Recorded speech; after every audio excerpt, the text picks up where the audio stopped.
The morning sun cast long shadows across the iconic gates of Buckingham Palace as tourists began gathering for the daily spectacle that had become one of London's most photographed attractions. Among the crowd, Marcus Thompson stood out not for his respectful demeanor, but for his loud voice and dismissive attitude toward everything around him. The 35-year-old American businessman had arrived in London just 2 days earlier, armed with expensive camera equipment and an ego that seemed to grow larger with each passing hour. Marcus had booked this trip as a reward for closing a major deal back in Chicago. He saw himself as someone who deserved the finer things in life, and his social media followers were going to witness every moment of his European adventure. What he hadn't anticipated was how unimpressed he would be with what he considered old-fashioned British nonsense. The guards, the horses, the ceremonies. To Marcus, it all seemed like an elaborate show put on for gullible tourists. As he pushed through the gathering crowd, Marcus made no effort to hide his irritation with the other visitors. Families with young children were taking too long to get their photos. Elderly couples were moving too slowly for his liking. Tour groups were blocking his view with their matching hats and guidebooks. He muttered complaints under his breath, checking his expensive watch repeatedly as if he had somewhere more important to be. The Queen's lifeguard ceremony was scheduled to begin soon, and the horses were already in position. These magnificent animals, trained for years to remain calm and composed despite the chaos of tourism, stood majestically with their riders.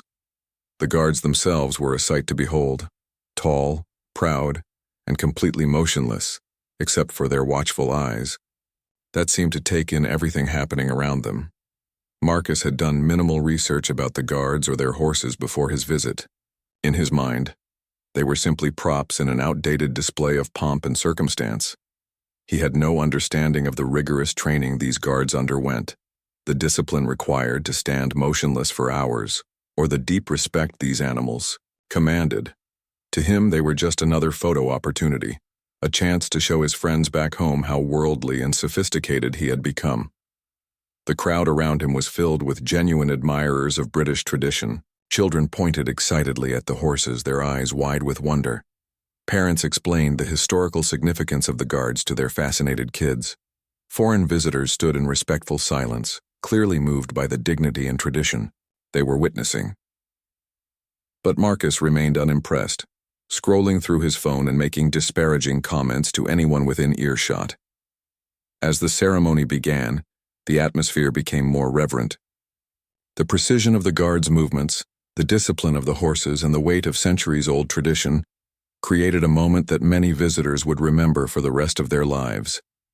The horses, in particular, were magnificent creatures, powerful, intelligent, and trained to perfection. Their coats gleamed in the morning light, and their presence commanded respect from all who observed them. Marcus, however, saw only an opportunity to create content for his social media accounts. He began taking photos from every angle, pushing past other tourists without apology. His behavior was becoming increasingly noticeable to those around him, but he seemed oblivious to the disapproving looks he was receiving. In his mind, he was simply being efficient and making the most of his expensive vacation. The guards and their horses continued their ceremony with practiced precision, despite the growing disturbance in the crowd. These animals had seen it all: excited children, flash photography, loud tourists, and every manner of disruption. They were trained to remain calm and focused regardless of external distractions. But there was something different about Marcus's energy, something that the horses seemed to sense even before his behavior escalated. As the ceremony progressed, Marcus became increasingly frustrated with what he perceived as the slow pace and formal nature of the proceedings. He had expected something more exciting, more dynamic. The stately movements of the guards and the calm presence of the horses struck him as boring rather than impressive. He began to mutter more loudly about the waste of time and tourist trap, his voice carrying further than he realized in the morning air. Other visitors began to take notice of Marcus's disrespectful behavior. Some moved away from him, not wanting their experience tainted by his negativity. Others shot him warning looks, hoping he would understand the inappropriateness of his conduct. But Marcus was too focused on his own agenda to pay attention to social cues or the comfort of those around him. The stage was set for what would become a viral moment that would teach Marcus a lesson about respect, tradition, and the intelligence of the animals he so carelessly dismissed. The horses, with their keen awareness and noble bearing, were about to demonstrate why they had earned the respect and admiration of visitors from around the world. Marcus's arrogance was about to meet its match in the form of 4 legs, a flowing mane, and centuries of British military tradition. The morning that had started as just another photo opportunity for an entitled tourist was about to become a lesson in humility that would be remembered long after the cameras stopped rolling and the crowds dispersed. The Queen's Guard horses, with their patient dignity and remarkable intelligence, were preparing to deliver a masterclass in instant karma to someone who desperately needed to learn about respect.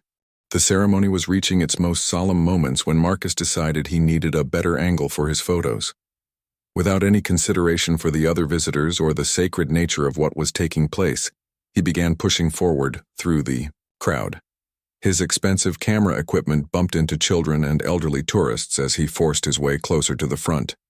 Several people tried to politely suggest he wait his turn, but Marcus brushed off their concerns with dismissive waves of his hand. "Excuse me coming through," he announced loudly, his American accent cutting through the respectful quiet that had settled over the gathering.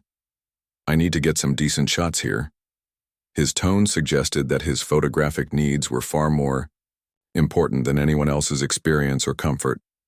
A mother with 2 young children had to pull them closer to her as Marcus pushed past, nearly knocking over her youngest daughter in his haste to reach a better vantage point. An elderly British gentleman, a veteran who had served in the military decades earlier, tried to explain to Marcus the significance of what they were witnessing.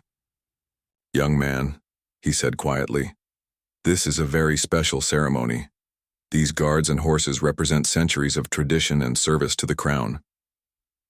But Marcus barely glanced at the older man, too focused on adjusting his camera settings to pay attention to what he clearly considered unnecessary history lessons.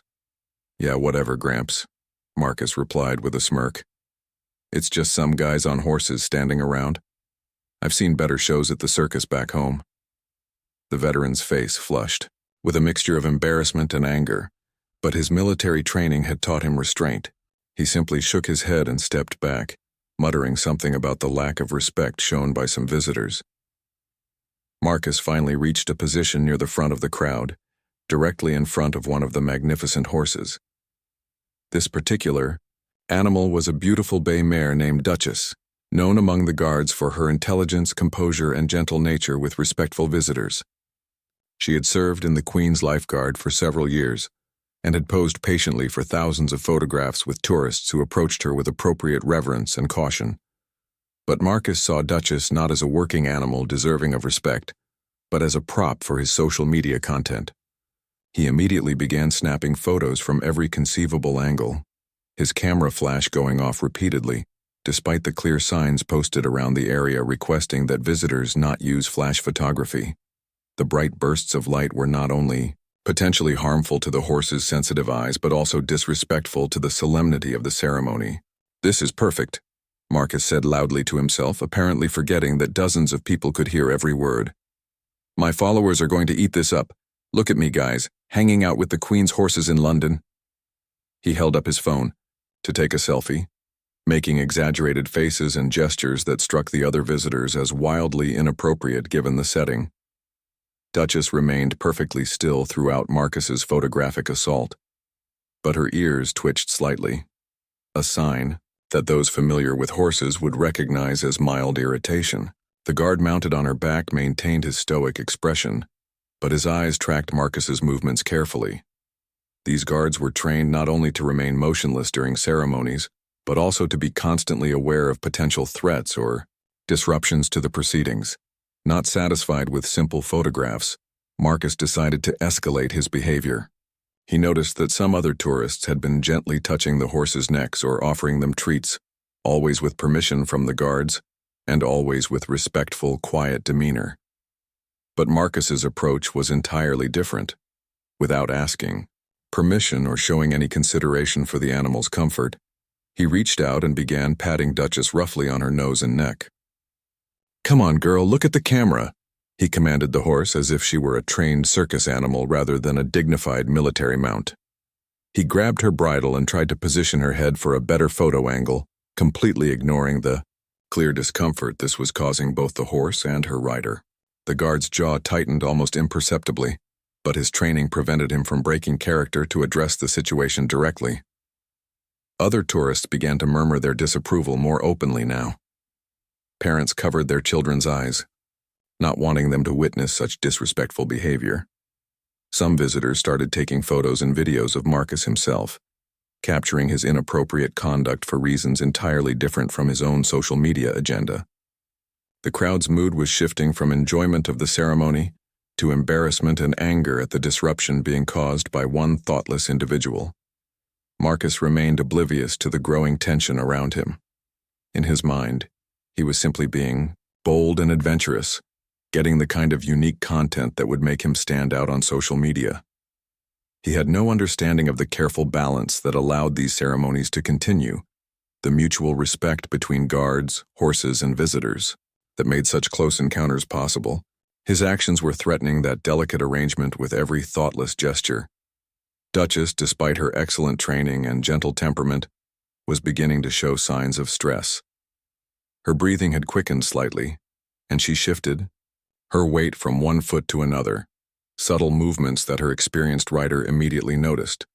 The guard began preparing for the possibility that he might need to intervene to protect both his mount and the disruptive tourist, who seemed intent on pushing boundaries that should never be crossed. The stage was set for a confrontation that would teach Marcus a lesson about the consequences of disrespecting animals who, despite their training and gentleness, remained powerful and unpredictable creatures capable of defending themselves when pushed too far. The crowd held its collective breath as Marcus's behavior grew increasingly outrageous, seemingly unaware that his actions were about to provoke a response that would be swift, decisive, and absolutely unforgettable. Marcus's behavior took a turn from merely disrespectful to genuinely dangerous, as he decided that simple photos weren't enough for the viral content he was planning. He had noticed that Duchess wore decorative elements as part of her ceremonial gear, polished brass fittings, ornate leatherwork, and a beautiful plume that adorned her bridle. To Marcus, these weren't symbols of centuries-old military tradition deserving of respect, but rather interesting props that would make his photos more dramatic and attention-grabbing. Without warning or permission, Marcus reached up and grabbed the decorative plume from Duchess's bridle, pulling it free with a sharp tug that caused the horse to jerk her head back in surprise and alarm. The sudden movement caught everyone off guard. The mounted guard had to quickly adjust his seat to maintain balance, and several tourists gasped audibly at the brazen act they had just witnessed. Marcus, however, seemed pleased with himself, holding up the plume like a trophy while grinning broadly for his camera. "Look what I got, guys," he announced to his phone's camera as he recorded a selfie video. "A genuine souvenir from the Queen's horse. This is going to look amazing on my wall back home." He waved the plume around carelessly, apparently unaware that what he had just done constituted theft of military property, not to mention a serious breach of protocol that could have resulted in his immediate arrest. The crowd's reaction was swift and unmistakable. Angry murmurs rippled through the gathered tourists, with several people calling out for him to return the plume immediately. A security officer who had been monitoring the situation from a distance began moving closer, speaking into his radio, as he approached. But Marcus seemed to interpret the growing attention as admiration for his boldness, rather than condemnation of his actions. Duchess, meanwhile, was becoming increasingly agitated. The sudden removal of part of her gear had startled her, and Marcus's continued erratic behavior was triggering every instinct that told her something was wrong. Her ears were now pinned back against her head, a clear warning sign that anyone familiar with horses would recognize immediately. Her nostrils flared as she assessed the threat posed by the unpredictable human, who was still standing far too close for comfort. The guard mounted on Duchess was faced with an impossible situation. His training required him to remain motionless and silent during the ceremony, but his responsibility for the safety of his mount and the public was being severely tested by Marcus's increasingly dangerous behavior. Through subtle shifts in his weight and gentle pressure through the reins, he tried to communicate calm to his horse while preparing for the possibility that he might need to take direct action. Marcus, emboldened by what he perceived as his successful acquisition of a unique souvenir, decided to push his luck even further. He approached Duchess again, this time reaching for the decorative elements on her saddle and bridle that remained. His movements were becoming more aggressive and less predictable, fueled by adrenaline and the intoxicating feeling that he was creating the kind of content that would make him internet famous. "Come on, beautiful," he said to Duchess in a loud, mocking tone that carried clearly across the now silent crowd. "Let's get some more goodies for Uncle Marcus. You don't need all this fancy stuff anyway." He reached for a brass fitting on her bridle, his fingers fumbling with the carefully maintained leather work that represented hours of meticulous care by the military grooms who prepared these horses each day. This final act of disrespect proved to be the breaking point. Duchess had endured the rough handling, the bright camera flashes, the theft of her plume, and the continued invasion of her personal space with remarkable patience. But Marcus's attempt to remove additional pieces of her ceremonial gear while speaking to her in such a disrespectful manner triggered a response that was as swift as it was definitive. The magnificent mare had reached her limit. Her ears flattened completely against her head, and her eyes showed the whites, a universal equine signal that trouble was imminent. The experienced guard felt the tension building in his mount's muscles and knew that intervention was no longer a possibility, but an inevitability. Years of partnership between horse and rider had created an understanding that transcended words, and both knew that Marcus's behavior had crossed a line that could not be uncrossed. Several knowledgeable horse people in the crowd recognized the warning signs and began backing away, pulling their children with them.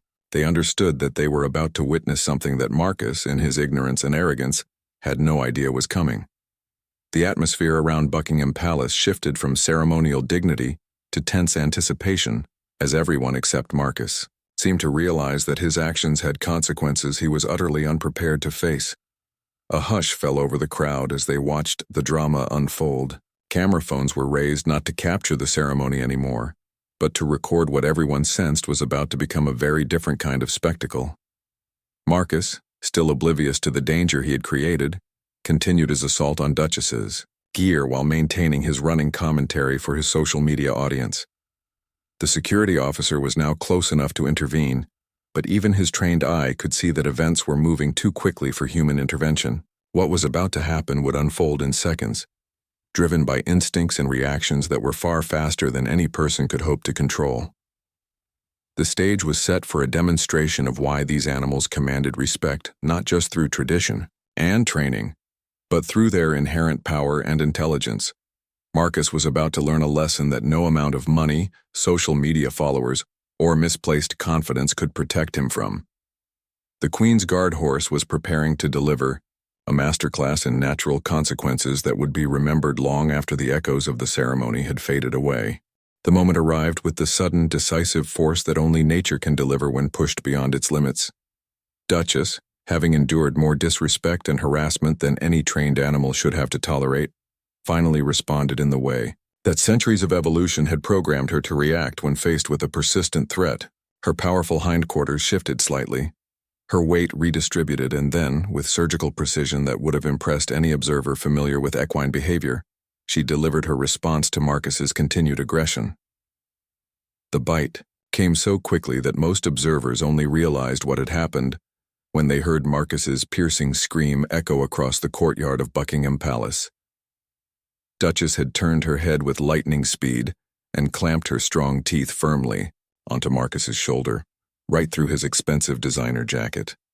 The pressure was immediate and unmistakable, not enough to cause permanent damage, but certainly enough to communicate in terms that even someone as obtuse as Marcus could understand. For a moment that seemed to stretch into eternity, the entire scene froze like a tableau.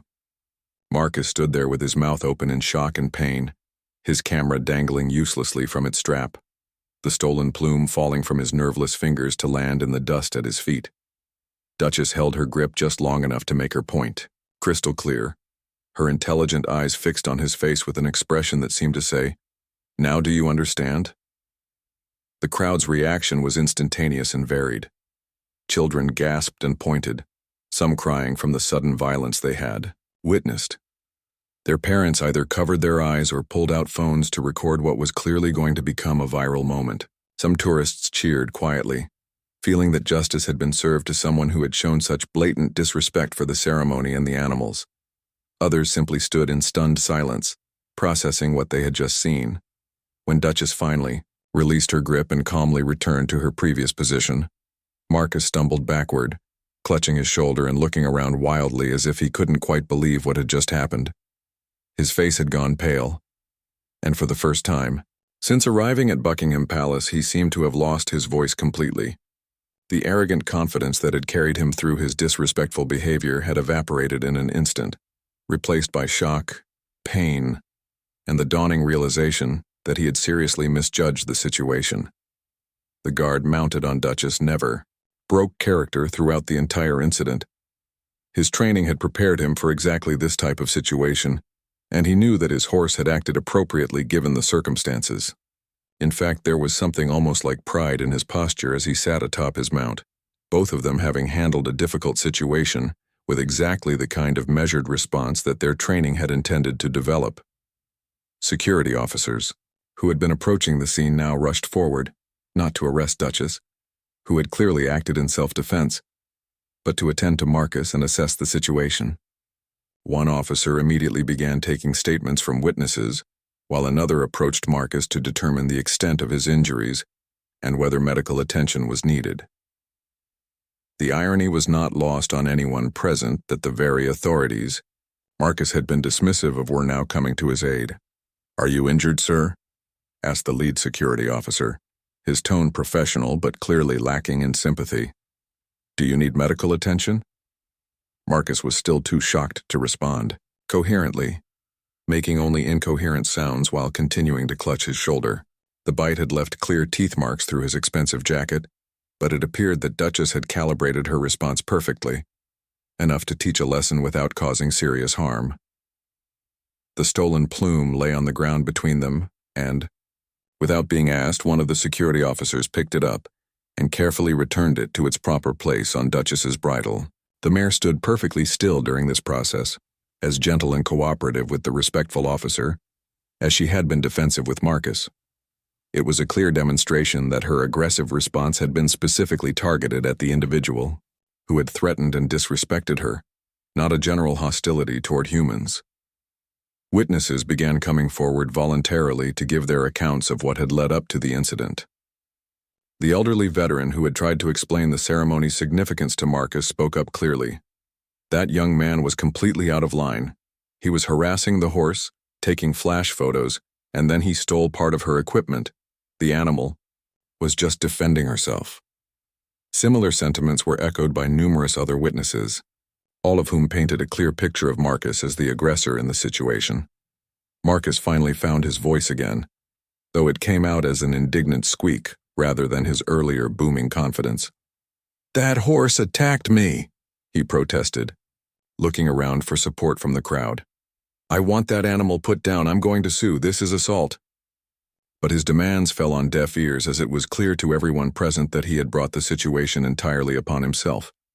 The security officer dealing with Marcus's complaints remained professionally neutral but firm. "Sir, based on witness accounts, it appears that you were harassing the animal and stealing military property.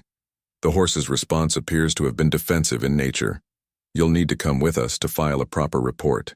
The tone made it clear that Marcus was likely to face more questions about his own behavior than sympathy for his injuries.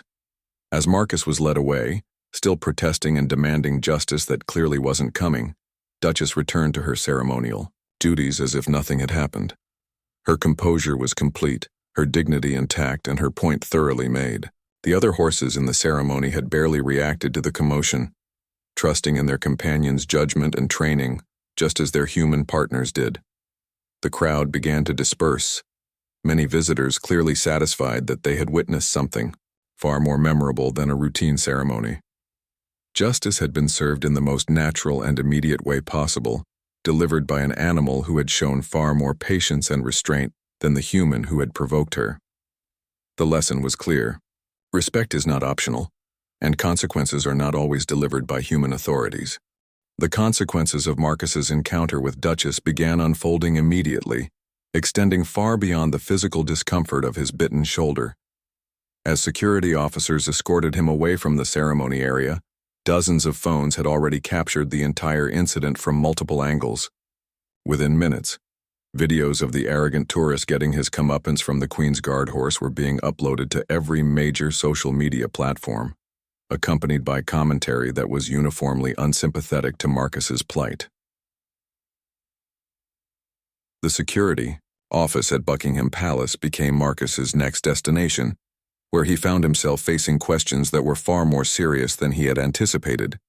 The lead investigator, Sergeant Williams, had dealt with disruptive tourists before, but Marcus's behavior represented a particularly egregious example of disrespect and criminal activity.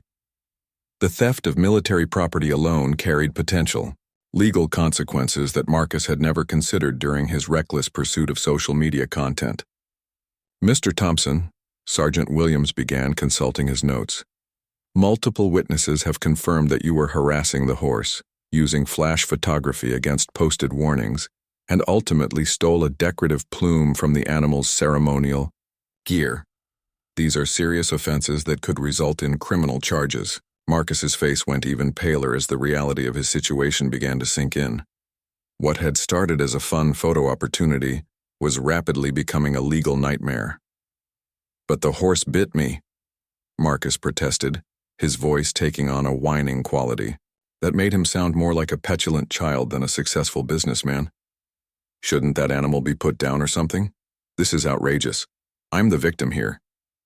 His inability to understand that his own actions had caused the situation only served to further alienate the authorities, who were trying to process his case fairly. Sergeant Williams maintained his professional demeanor while explaining the reality of the situation. "Sir, the horse's response has been determined to be defensive in nature, provoked by your aggressive and inappropriate behavior. Military horses are highly trained animals, and they don't typically react unless seriously provoked. The fact that Duchess responded as she did suggests that your behavior crossed a significant line." Meanwhile, back at the ceremony location, the aftermath of the incident was being handled with characteristic British efficiency and composure. The stolen plume had been properly reattached to Duchess's bridle, and the magnificent mare had returned to her duties as if nothing unusual had occurred. Her calm professionalism stood in stark contrast to Marcus's continued protests and complaints, highlighting the difference between disciplined training and entitled behavior. The other tourists, who had witnessed the incident, were sharing their own reactions and observations. Many expressed satisfaction that Marcus had faced immediate consequences for his disrespectful actions. Parents used the incident as a teaching moment for their children, explaining the importance of treating animals with respect and following rules, even when visiting exciting places like Buckingham Palace. Social media reaction was swift and merciless. The hashtag #QueensGuardJustice began trending within hours, as the video of Marcus getting bitten spread across platforms faster than he could have ever hoped his original content would travel. But instead of the admiration and likes he had been seeking, he found himself becoming the subject of ridicule and criticism from around the world. Comments ranged from applause for Duchess's perfect timing to harsh criticism of Marcus's entitled attitude and disrespectful behavior. The incident report filed by Sergeant Williams painted a clear picture of Marcus as the instigator of the confrontation. Witness statements were consistent in describing his increasingly aggressive behavior, his theft of military property, and his complete disregard for the safety and comfort of both the horse and other visitors. The report would become part of an official investigation that could result in charges including theft, public disorder, and harassment. Marcus's expensive camera equipment, which had been confiscated as potential evidence, contained hours of footage that only served to further incriminate him. His own recorded commentary provided clear evidence of his disrespectful attitude and his intention to steal military property. The very tools he had planned to use to showcase his adventure were now being used against him in an official investigation. Medical Attention for Marcus's shoulder revealed that Duchess had indeed calibrated her response perfectly. The bite had left clear marks and some bruising, but no permanent damage had been done. The attending medic, who had experience treating various animal-related injuries, noted that the horse's response showed remarkable restraint, given the provocation she had endured. Military horses are trained to be defensive rather than aggressive, he explained to Marcus. If she had wanted to seriously hurt you, the outcome would have been very different. The hotel where Marcus was staying received calls from British authorities requesting information about his planned departure date. It became clear that he might not be leaving London as quickly as he had originally planned, depending on how the investigation proceeded and whether formal charges would be filed.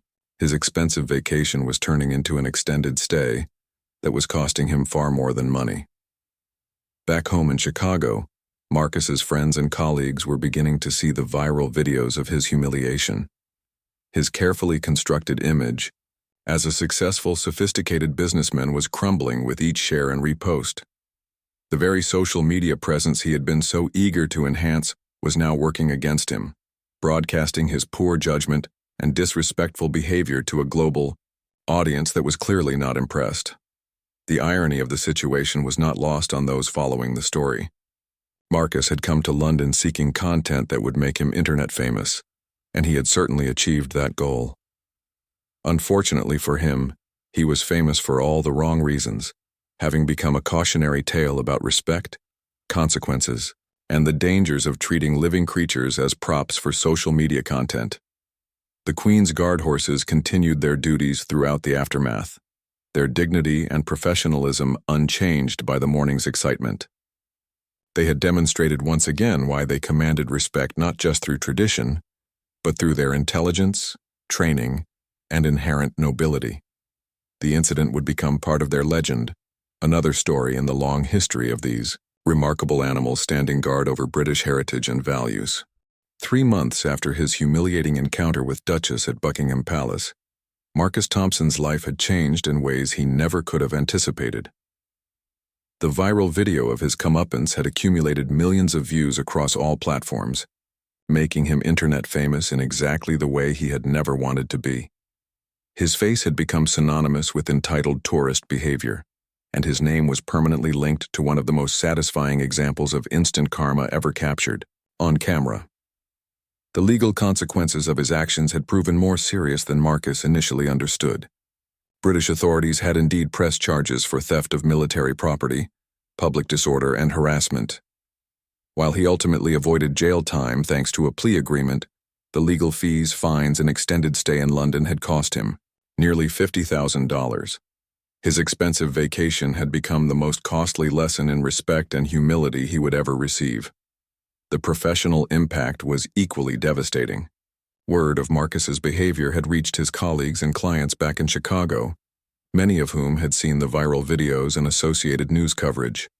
His reputation as a reliable businessman had been severely damaged by his association with such obviously poor judgment and disrespectful behavior.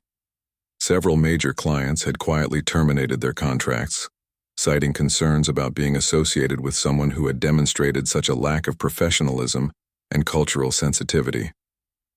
Marcus's social media accounts, once a source of pride and self-promotion, had become a source of ongoing embarrassment.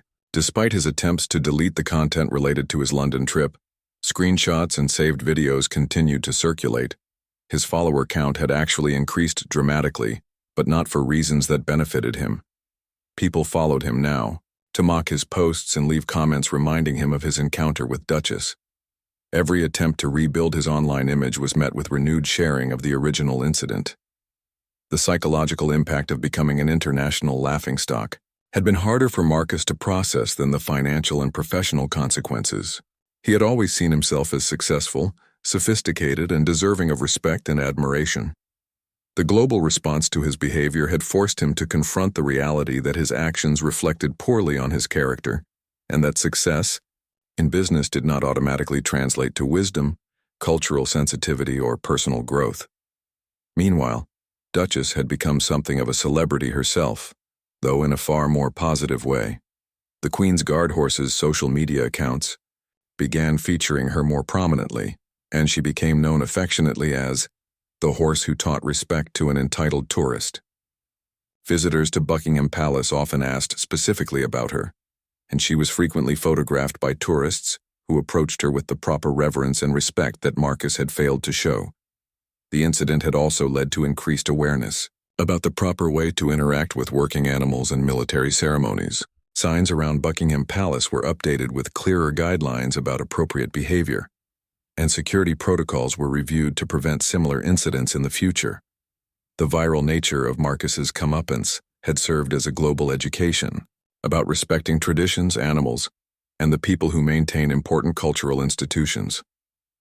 Educational institutions began using the video as a case study in various contexts.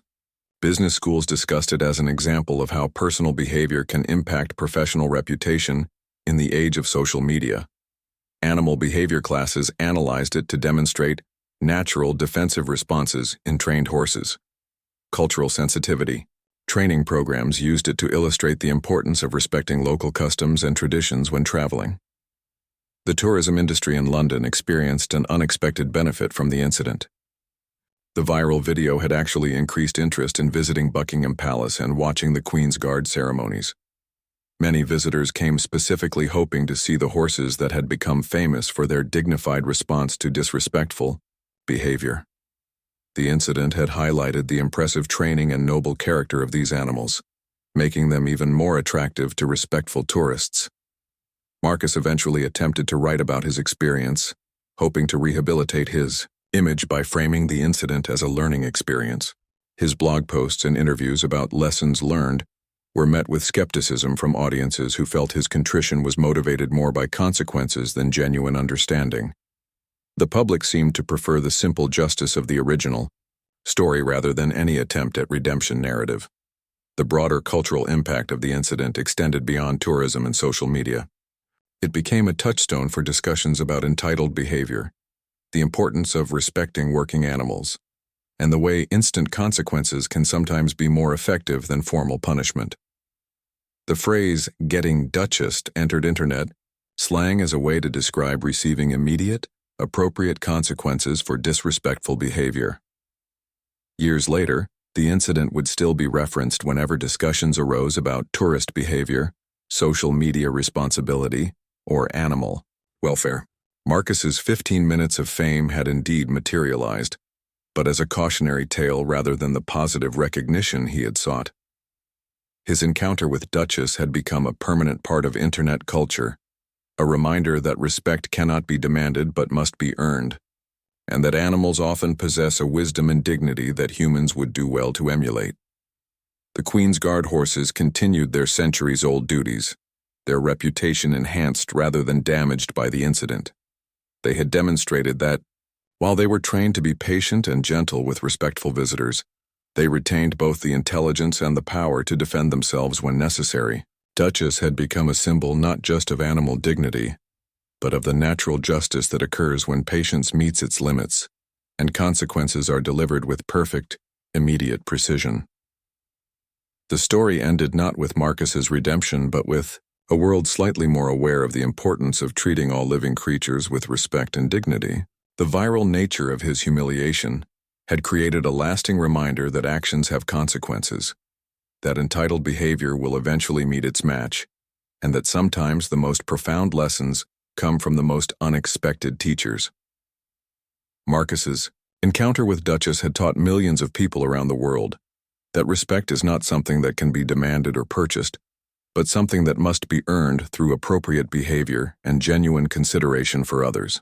The magnificent Queen's Guard horse had delivered a masterclass in natural justice that no human court could have improved upon, demonstrating that wisdom often comes with 4 legs, a flowing mane, and the patience of centuries. The incident at Buckingham Palace had become more than just a viral video. It had become a modern parable about humility, respect, and the consequences of treating living beings as mere props for personal entertainment. In the end, Duchess had not only defended herself, but had also defended the dignity of all working animals and the traditions they help maintain. Her perfectly timed response had spoken louder than any lecture about respect, creating a moment of justice that would be remembered long after the camera stopped rolling and the crowds moved on. The lesson was clear and enduring.